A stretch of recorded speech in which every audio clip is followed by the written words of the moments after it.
Salve, salve, bom dia, boa tarde, boa noite. Depois da vinheta no Papo de Café de hoje, eu vou falar um pouco sobre como foi a minha busca por emprego entre minha saída do iFood e minha entrada na RD. Até daqui a pouco.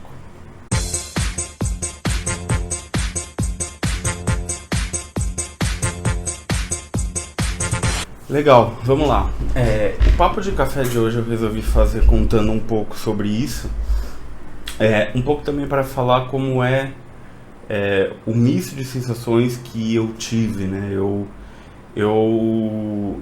E de certa forma, se isso puder ajudar alguém que está passando por esse momento, eu me considero de uma certa forma abençoado, talvez, por ter me recolocado num curto período de tempo. Eu fiquei parado 3 meses. E ainda tem pessoas que saíram na mesma leva que eu, que ainda estão aí na procura, tiveram outras outras milhares de pessoas, talvez seja exagero, mas tiveram muitas demissões em massas de março para cá, recentemente, da 123 milhas, por conta de todo o panorama, de toda a complexidade que se tornou o negócio, mas enfim. Mas o que eu acredito muito é que não importa se você ficar um mês parado, como também teve pessoas que eu conheço que ficaram em 2, 3 semanas já estavam recolocadas, né? Mas se ficar um mês parado, ou 3 meses parado, ou um ano parado, a angústia existe desde o momento zero, assim, desde o momento em que você deixa a empresa, você deixa a call que você foi comunicado do seu desligamento e etc. Que aí começa um monte desunido. Eu falei disso em 2 momentos em especial. Primeiro foi no vídeo que eu publiquei uma semana depois que eu saí do iFood, chamado Valeu iFood, que eu contei um pouco sobre como estava sendo, como foi o momento e etc. E depois alguns vídeos que eu publiquei como shorts aqui, ou como vídeos mesmo do TikTok, que eu chamei de Diário de um Desempregado. E aí eu fui contando, não conseguia gravar todo dia e etc, mas quando eu conseguia eu ia falando um pouco do que estava, enfim, do processo como um todo. E hoje, já com alguma distância de tudo isso, né, no dia que eu tô gravando fazem 6 meses que eu saí do iFood, e 3 que eu recebi a notícia que eu passei na RD. Então, já tô com alguma distância de tudo isso, e eu acho que dá um pouco pra falar sobre. Primeiro eu me iludi muito em achar que em uma semana ia estar tudo bem. A complexidade da minha vida aumentou, e muito mais, embora na verdade eu esteja vivendo aonde eu queira estar vivendo. Até comentei com a minha esposa esses dias que a gente foi fazer algo. A gente foi ver umas coisas para nossa filha, etc. E aí eu comentei, nossa, putz, sempre sonhei com esse momento, então tá tudo funcionando muito bem, tudo entrou. A gente conseguiu muitas coisas nesse ano, embora o desligamento,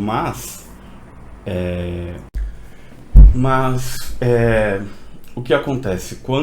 E o que eu tô falando, eu fui muito ingênuo em achar que uma semana, que foi o período entre sair e gravar aquele vídeo do Valeu iFood, eu estaria bem. Eu passei por muita coisa depois, né? Então, muitos altos e baixos, não sei lidar com frustrações, e exigi bastante paciência da minha esposa e da minha filha, porque eu tive dias que não foram tão legais assim. Mas o que aconteceu? Do momento que eu fui desligado, a primeira reação que eu tive, antes mesmo que nem eu falei no vídeo, eu tive a notícia 10, 10 e meia, e lá no iFood, às 10 e meia, eu levava a minha filha pra minha sogra, pra ela ir pra escola, etc. E a minha sogra, a avó dela, é a nossa rede de apoio. Mas nesse dia eu acabei ficando, então, as coisas acontecendo ao mesmo tempo, né? Eu tive a notícia, eu fiz o que tinha que ser feito, e aí já estava começando a pipocar no LinkedIn, etc., que estava rolando uma demissão em massa. Então eu me cadastrei no site do Layoff Brasil como uma das pessoas desligadas nesse momento. Coloquei meu nome em outros listagens que estavam rolando, e dali fiz uma postagem no LinkedIn. Isso foi uma coisa que meu pai me ensinou, que foi um pouco de vamos fazer avisar o networking, avisar a sua rede de contatos que você está disponível. Então eu fiz a postagem no LinkedIn, me cadastrei e fui tocar o dia, né? Fui começar a contar para as pessoas o que aconteceu. Beleza. Nesse dia 3 pessoas me procuraram para falar, para conversar. Tirando as pessoas que eu sou muito gratas, que me apoiaram, que recompartilharam a publicação, me recomendaram, etc. 3 ou 4 pessoas me procuraram para conversar, querendo uma conversa. 2 investidores de startups, que tem um pool de investimentos, um diretor de produto que trabalhou comigo na OLX, e hoje o meu gestor na RD, que era gerente de performance da RD. As 3 pessoas me procuraram para conversar, 4 pessoas me procuraram para conversar. Marquei conversa com todas elas, e aí começou a evoluir algumas e outras. Fui me candidatando via LinkedIn, via Gulp, via indicações que me colocavam, e as coisas foram andando. Mas o que acontecia muito era ter que lidar com essa frustração. Então eu vi altos e baixos, assim. A minha vontade na primeira, na segunda semana era me isolar do mundo, assim. Tipo, se eu pudesse entrar numa caverna, eu entrava pra ter um momento de processamento e etc. Mas a vida continuava e eu tinha que continuar com o dia a dia, assim. E fomos tocando. Não fui de longe, uma pessoa... Não, eu ia falar horrível, mas acho que deixei muito a desejar nesse momento, e eu ia sofrendo muito com isso. Eu tive todas essas conversas, a DRD começou a evoluir, mas a empresa não há, e acho que todos estão seguindo esse momento, não abre vaga antes de um grande número de aprovações para ter certeza que a gente que era saudável para o negócio. Então comecei a conversar, etc. Um pouco antes, no dia 3 de abril, eu fiz a última etapa, que foi um case dessa empresa que o diretor de produto da LX me indicou. Não fui, eu fiquei muito nervoso na hora do case. Eu acho que eu tinha algum conteúdo interessante, mas na hora de falar eu acabei me atrapalhando. Fizeram uma pergunta que eu senti que desestabilizou, e eu terminei aquele call já sabendo que eu não tinha passado pela cara de decepção do diretor que tinha conversado comigo. Claramente ele falou, putz, que merda.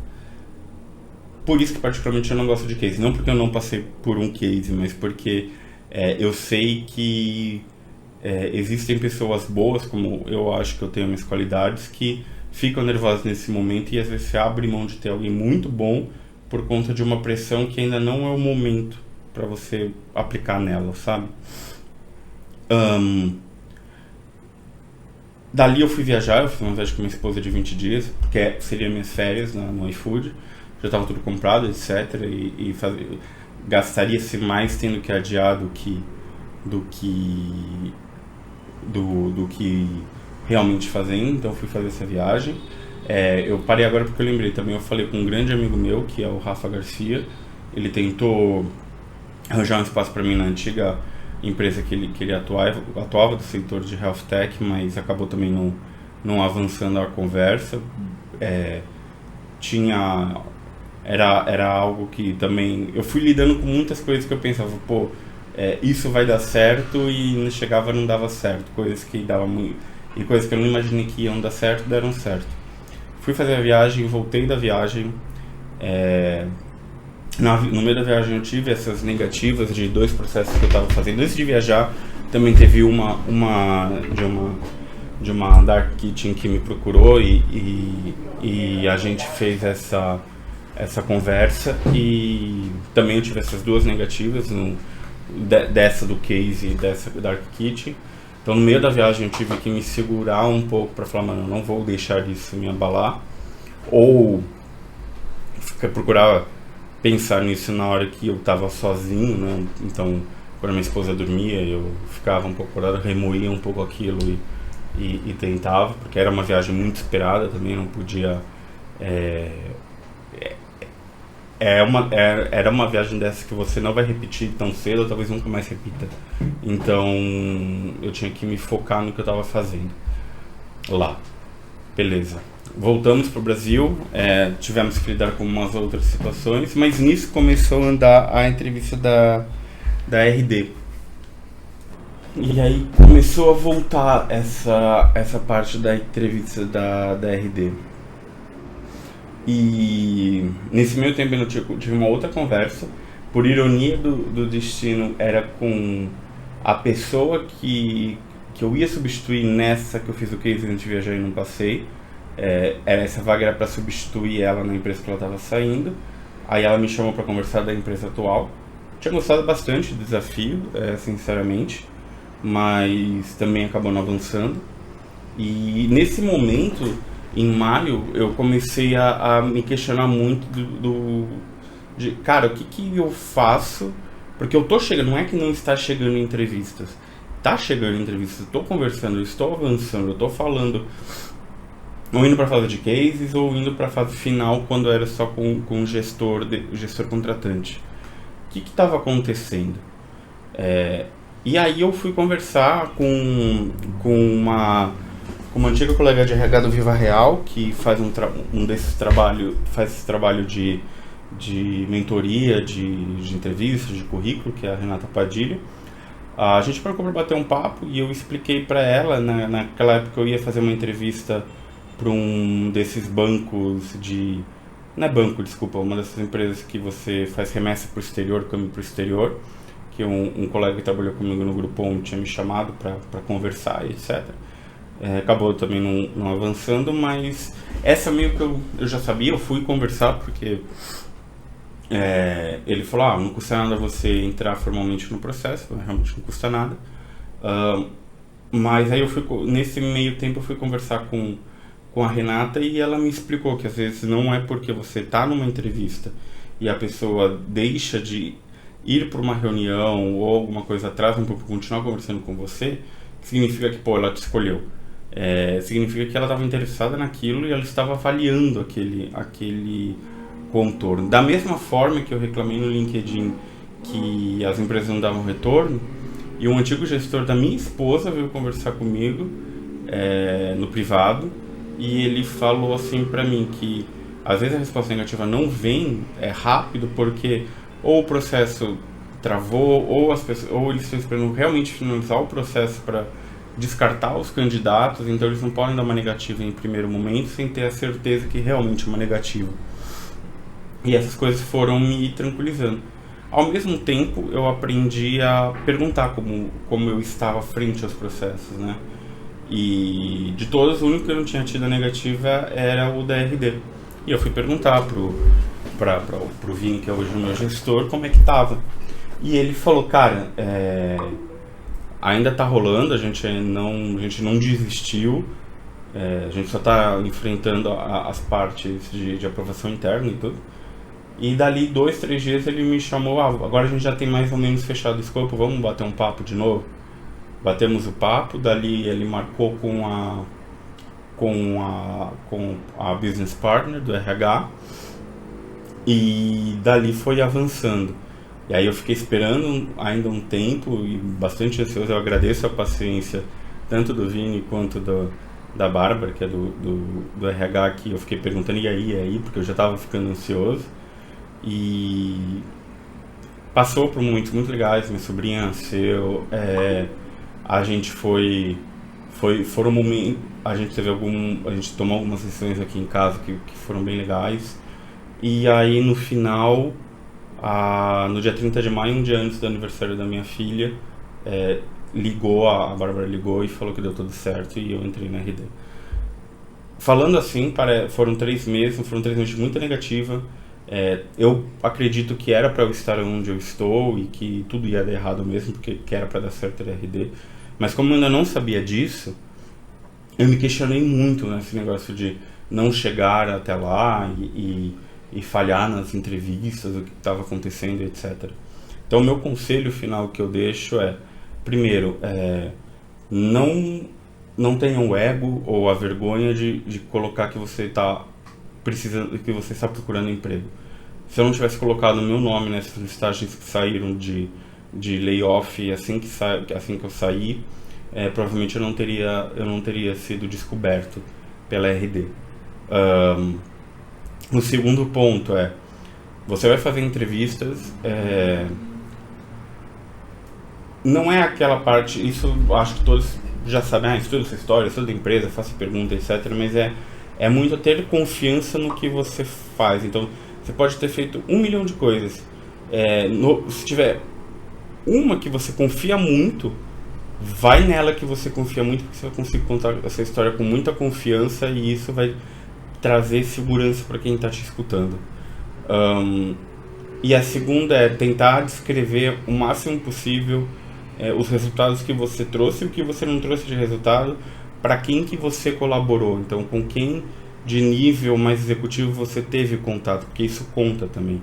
Eu consigo lidar com uma apresentação mais executiva, com pessoas que não tem tanta paciência assim, querem o que tem que fazer, como vamos fazer e como a gente resolve, etc. E a quarta, eu acho que procurar alguém para conversar sobre, como da mesma maneira eu tive a sorte de ter a minha esposa em casa, de ter pessoas que me procuraram para conversar e dar essa mentoria. Eu acho que isso é fundamental, porque às vezes você vai cair e tá tudo bem cair, você precisa ter o seu tempo para recuperar e não tentar forçar as coisas. E acho que foi um pouco disso, e a ansiedade sempre foi a mil, porque eu pensava, meu Deus, tem a escola da minha filha, tem seguro de vida, seguro saúde, etc. Como é que eu vou fazer? Mas no fim deu tudo certo. E é isso que eu queria dividir hoje com vocês. Obrigado e até a próxima.